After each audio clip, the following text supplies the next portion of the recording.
kakampi at kasangga ng mga maralita at manggagawa, kamanggagawa yan. Ako po ang inyong lingkod, tagapanood TV.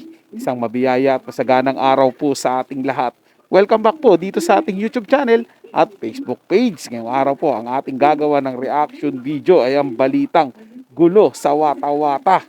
Lalong-lalo na sa ginawa ni Boy Dila na uwi sa demandahan. Bago po tayo magpatuloy, nais ko lang po kayong imbitahan, lalong-lalo na po sa mga bagong napadaan lang dito sa ating channel. Huwag niyo po sanang kalimutan na mag-subscribe.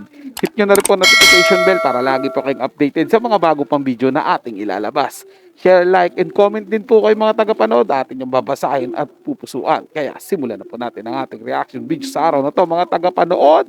Let's do this! Detalye sa kaguluhan na ginawa ni Boy Dila sa Wata-Wata Festival na nauwi sa demandahan. Isang kasiyahan na nauwi sa kaguluhan. Taunang selebrasyon ang Wata-Wata o basaan sa may San Juan City. Pero itong 2024 na yata ang maituturing na pinakamagulo sa matagal na panahong pagdadaos nito. Tila nakalimutan ng mga residente sa nabanggit na lugar ang kahulugan ng ginagawang pambabasa sa tuwing sasapit ang piyesta sa kanilang lugar. Maraming insidente ang nangyari noong araw ng June 24 at hindi mabilang ang mga nakuhang reklamo ng San Juan City.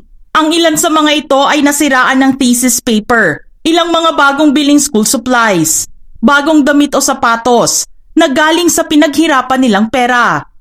Pero isa sa mga reklamong nakuha ng San Juan LGU ang lumabas sa mga balita at naging viral.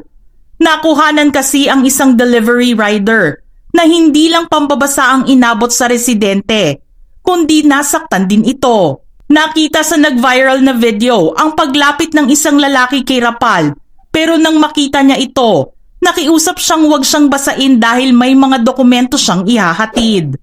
Subalit itinuloy pa rin ng nasabing residente ang pambabasa sa rider. Hinawi ni Rapal ang kamay ng rider hanggang sa tumalsik at mabitiwan nito ang hawak niyang tabo. Ngunit ang sumunod na eksena ang ikinagulat ni Rapal maging ng mga nakapanood nito. Hinampas kasi ng lalaking residente ang helmet ni Rapal. Mapapansin din ang isang babae na papalapit sa lalaki at sa rider. Dahil dito hindi nagdalawang isip ang rider na magsampa ng reklamo sa dinanas nito noong pista. Matapos naman na maibalita ang nangyari sa delivery rider, kumakalat naman ngayon ang isang video kung saan makikita ang pagkakakilanlan ng sinasabing salarin sa nasabing insidente. Nakilala ang lalaki bilang si Boy Dila o si Lexter Castro sa totoong buhay. Nga sa pangkukuyog na ginawa sa kanya ng mga netizens, naglabas ng kanyang saloobin si Boy Dila. Ipinaliwanag niya sa kanyang video ang kanyang ginawa at sinabing hindi niya sinaktan ang rider. Binasa lang niya. Ngunit nakiusap nga raw ito na huwag siyang basain pero itinuloy pa rin niya. Ang katwiran ni Boy Dila, piyesta kasi. Dagdag pa niya sa video, kung ayaw mabasa ng mga tao, huwag daw silang dumaan ng San Juan kapag June 24 dahil alam naman na may basaan na magaganap sa araw na iyon. Ang mga netizens na nakapanood ng kanyang Facebook Live ay kinainisan ang pag-uugaling kanyang ipinakita. Imbis daw na magpakumbaba ito sa kanyang ginawa, ay iginiit pa nito na piyesta sa kanilang lugar at tradisyon na ang pambabasa.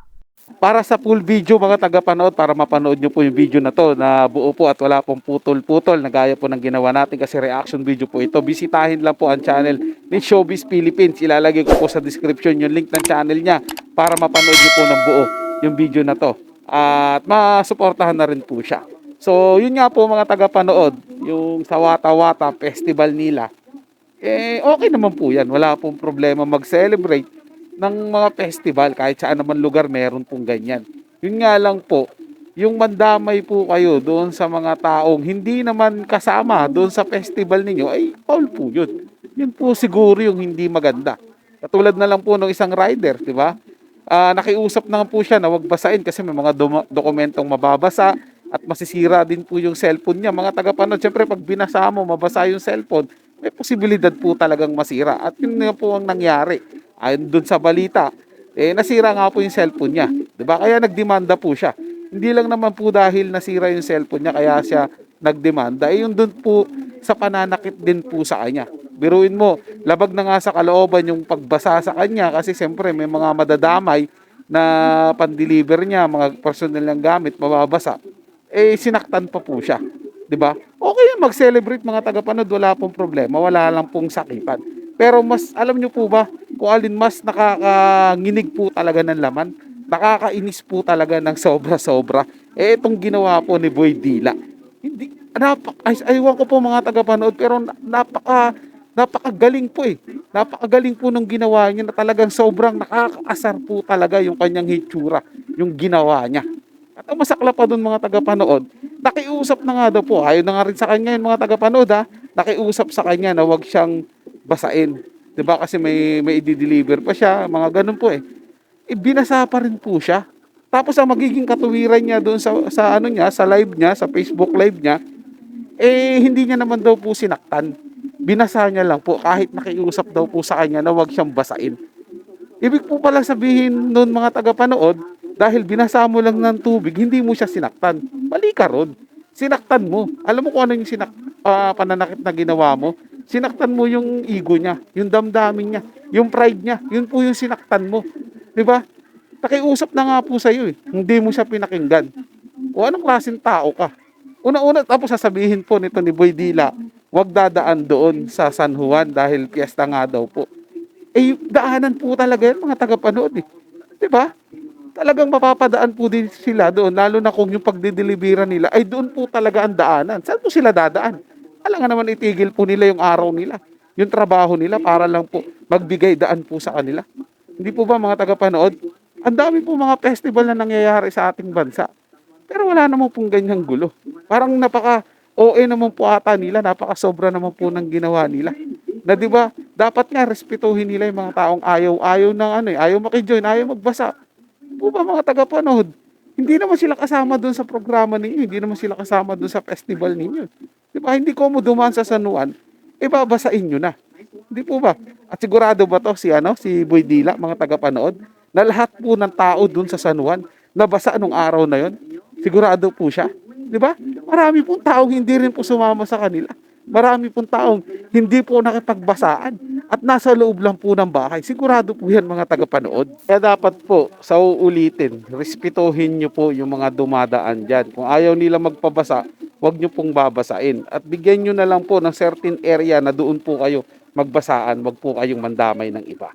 So yun lang po mga tagapanood, nagustuhan nyo po yung ating talakayan sa araw na to. At kung kayo bago lang po na napadaan dito sa ating channel, huwag nyo po sanang kalimutan na mag-subscribe. Hit nyo na rin po notification bell para lagi po kayong updated sa mga bago pang video na ating ilalabas. Share, like, and comment din po kayo mga tagapanood, atin yung babasahin at pupusuan. So hanggang sa muli po, ito yung Tagapanood TV. Komento at opinion lamang, wala pong personalan. Paalam po at mabuhay po kayong lahat.